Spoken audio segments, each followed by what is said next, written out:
Palantir has been having a great ride so far, aiming for the $35 level as we speak.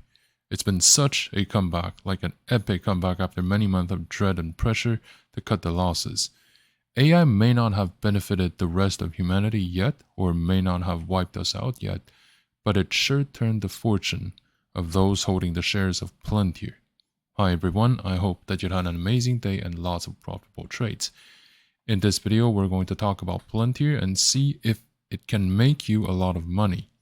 So as we know, over the past few years, things haven't been looking too well in the job market, in fact, in the real world. Companies once considered as holy grails for those looking for gainful employment have been reducing their workforces and departments, and it has been a traumatizing experience for those who have been let go. At the same time, the rapidly rising inflation has been eating away people's savings in many parts of the world that have only known deflation until now. So when every assumption that we have about how the real world should work is about to go away, we must seize that opportunity to wipe it clean and to start working towards our own financial independence, regardless of any external factors. So something that we absolutely have to do is to spot the growth opportunities of tomorrow and seize those that can help us grow our capital exponentially, increasing the capital available for subsequent projects. We gotta find the golden goose, and for many, Palantir is what we're looking for.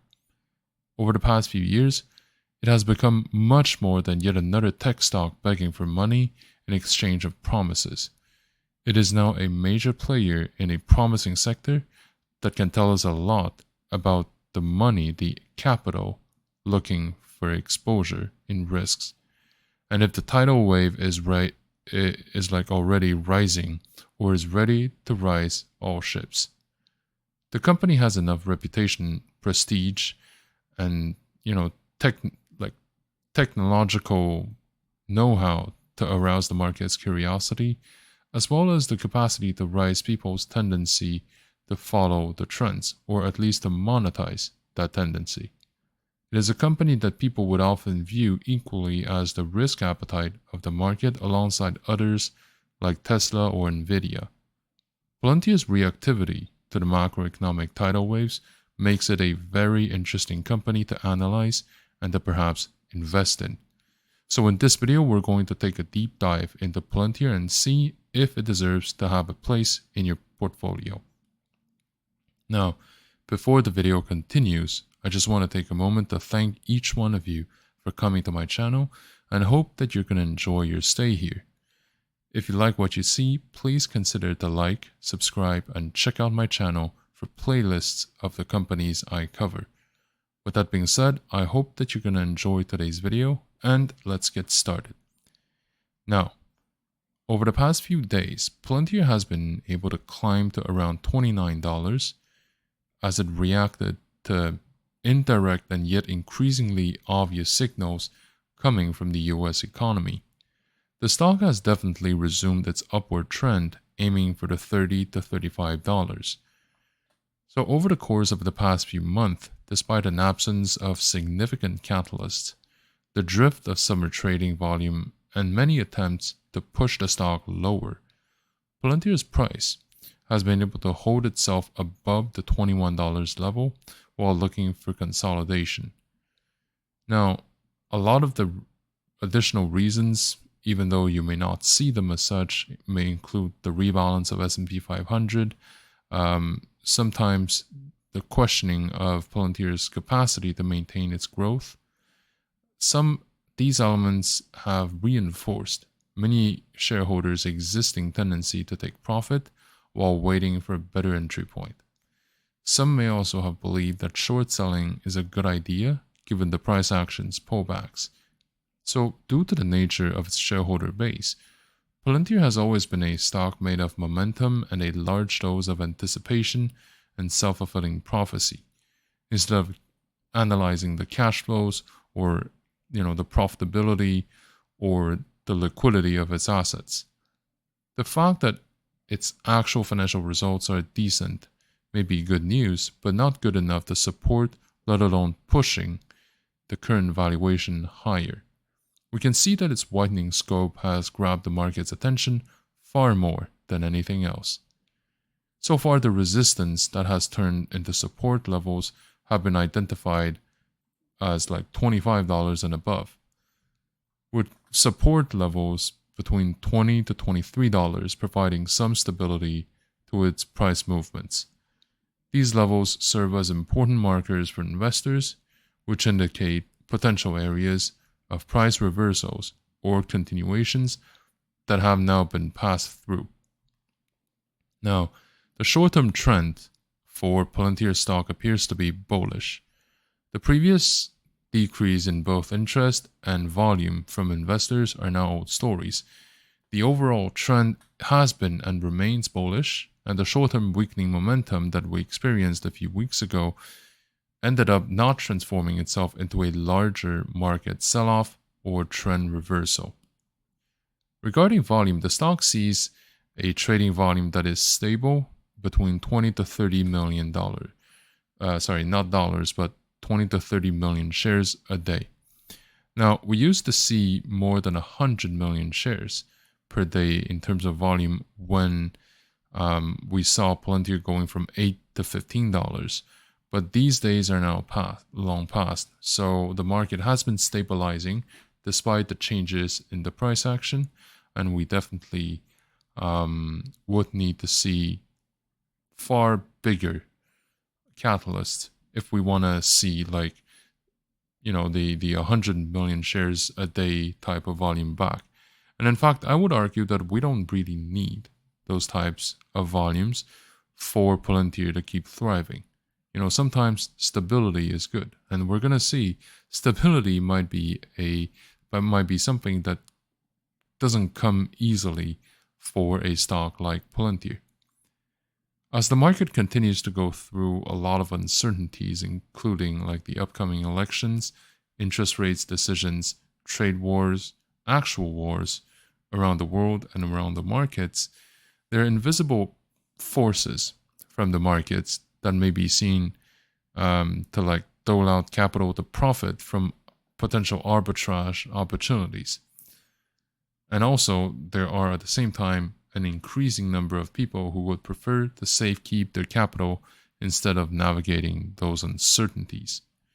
From a longer term perspective, I would say that Palantir has a pretty interesting price action pattern compared to the all-time highs a few years ago, because it is basically sitting on the same plateau back in 2021 during the period of uncertainty that eventually led to a massive bear market that lasted for over a year. Now, on a more fundamental level, Palantir has always gathered a lot of interest and, curiosity from the market at large, but especially the retails. This could be one of its potential downsides, actually, for its long-term outlook, because the fact that institutional investors have yet to own the majority of its shares could be a sign that despite its solid model and reliable revenue streams, Palantir is perceived to be a bit too expensive by those who manage money for a living. This has increased the presence of retails, of course, and also may explain why Palantir tends to be more volatile. Ever since its, beginning in the secondary market, the sentiment has been very positive or negative depending on what is the overall mood. So when things are good, we're going to praise the company for its technology, for its poise, or rather its CEO's attitude in Aspen. And then on the way down, we're going to start criticizing how expensive the company looks like versus its profitability, how wobbly the whole tech scene seems to be, how ethically fluid or confusing the whole business of data analytics could be. Let's not forget that data analytics doesn't always get a very good reputation. If you all remember what Cambridge Analytica was, then there you go, right? They're often seen as the private arms of Uncle Sam and the Big Brothers in order to spy into people's lives. Just legally this time. So I'm actually quite surprised that Palantir has never been actually bothered by this, or its reputation has not been tarnished by anything of that sort. So, one significant aspect of Palantir's price movement is indeed the correlation between the fundamentals and the macroeconomic news cycles. Things like we talked about before, like the geopolitical conflicts, issues about the supply chains for large economic sectors, the decisions from central banks, especially the Fed, or government regulations around different sectors after, let's say, a significant event. Or, of course, the special outlooks of different elections. We're about to see some of that in a few months. On the other hand, the relevance of analyzing news, I would say, is limited, but of course still relevant. News cycles around companies are often closely reflecting the price action that have already occurred, meaning they want to justify the past instead of predicting the future, which leads to a self-fulfilling circle in which many companies, news outlets included, feel safe, because it feels like they are in control when they're not actually in control, right? Stuff that they have been praising yesterday could crash into a crater tomorrow. They cannot control that, but they don't want to be caught by doing something like this. Like, they don't want to say something is good and then the next day having to say the exact opposite, even though sometimes the reality is exactly that. So I would say that as things stand now, Palantir has mostly been able to maintain its existing trend in the medium to long run, with somewhat of a diminishing margin increase, unless the market believes that Palantir is ready for its historical high, right? And just saying though, once they reach around $35, I would expect some sort of major correction before it goes back. One thing that may influence Palantir's future performance is indeed its status as a large cap. So when market cap goes up, Palantir is poised to solidify its existing position amongst the market leaders. Large cap status can bring more institutional money in, which Palantir definitely needs, and also to give it like a token of legitimacy, really. So despite the current bullish outlook, it's essential to be very careful. Remember, the market can correct anytime. The Nasdaq is at its all-time high when the economy is gloomy, to say the least. So we got to be careful about it. There are many factors that may suggest an overall bullish outlook, but this is what we have now, and sometimes the environment could change quickly, especially when Palantir actually has some presence in the real world, so they might actually be affected by that. Regarding the financial performances, like I said before, it is one of Palantir's strong suits, but it's only enough to keep the stock above a baseline. Because it's been through a period of massive sell-off back in 2021 and 22, I would say that the rock bottom could be around $10 to $15. It's definitely something to keep an eye on, since Palantir's financial reports are known to be able to move the markets over the years. So I tend to look at the cash levels and the gross margins. And the market tends to look at these plus the growth, and the growth from the public sector, which is also one of its downsides. So the cash levels will tell us if the company will eventually need to raise capital by diluting us, the shareholders. And the gross margin tells us if the business model works. So we know for a fact that a business model works because the gross margin has been positive for some time. The cash levels will tell you that things are pretty solid, and things are solid at the moment with Palantir. They don't need to raise capital immediately, so you don't have to worry about the value of this single piece of paper in your digital hands is going to lose on like voting power or stuff like that. So these are like all the company specific stuff, and of course, given its symbolic and size related significance, it does have its own pros and cons. One of the pros is that it has a lot of growth potentials. Remember, right now we're paying for the Palantir to become, not the Palantir that is. So our assumption is that Palantir is going to operate in a field with a lot of promises for the future economy. Because businesses will increasingly rely on data-driven insights to inform decision-making and to drive innovation.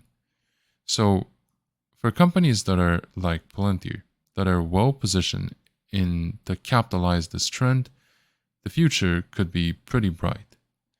With its expertise in handling and analyzing large volumes of data, it stands to benefit on the growing demand for data-centric assistance across a lot of industries.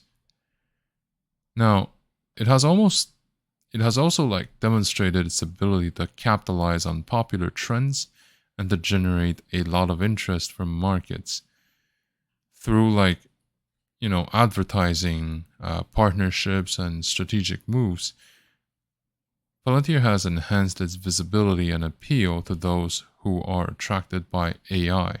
So this ability to capture market sentiment and leverage to its own advantage is definitely something that is, that has it going for Palantir.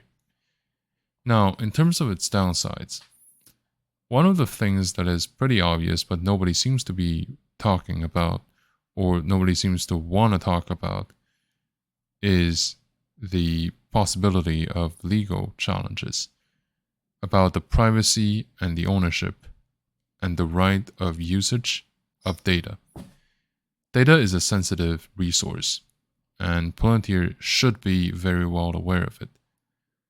It may face a lot of scrutiny and legal challenges if a scandal ever hits, which may affect not only Palantir and its operations, but the entire sector and its relevance. Any negative developments in this area may significantly impact people's desire to put money into not only Palantir, but its equivalents as well. Another issue is how dependent it is on the public sector. A lot of its most lucrative contracts come from the public sector, and this has a lot of people worried because public contracts, they may have stable and predictable payments, but they also come with strings attached. And not only that, they may have to switch to different vendors every once in a while, meaning it's a game of musical chairs. And so far, Palantir has always managed to sit in one of the chairs. But does it really mean that it has what's required to eventually take off, or to eventually like take off thanks to public contracts? I do have some of my doubts about this. I think that the government's pocket is not limitless. So in this day and age where a lot of companies are having a lot of issues, or sorry, not companies but countries are having debt issues, it's possible that they may cut their budgets, or just to avoid having bad press, because this actually matters a lot more for the decision makers, right? So they may decide to not pursue their contracts with Palantir because they're afraid of legal issues. And then also another thing to consider is the possibility of narrative shifts. This is very insidious, and once it happens, it's almost irreversible. So, do you guys all remember fintech? Well, a few years ago, these companies were very popular, and then one day they were no longer popular. So you have to be careful when putting your money into a sector that's relatively new. It doesn't mean that a company itself has any issue. It's more like this company may be abandoned by those who are curious. And there are a lot of people who are just curious, who want to park their money somewhere. They don't have a lot of convictions, right? So personally, I would look out for any sort of signs that AI stops being very popular. If that were the case, then we would definitely need to reconsider the decision of putting money or choosing. So right now, the global markets are facing a complex interplay of factors that have the potential to significantly influence the equities worldwide. In this speculative analysis, I believe that the consequences of the global inflation, surging commodity prices, and decline quantitative easing, as well as the rise of inflation rates or interest rates, plus the geopolitical instabilities, are going to play a significant part.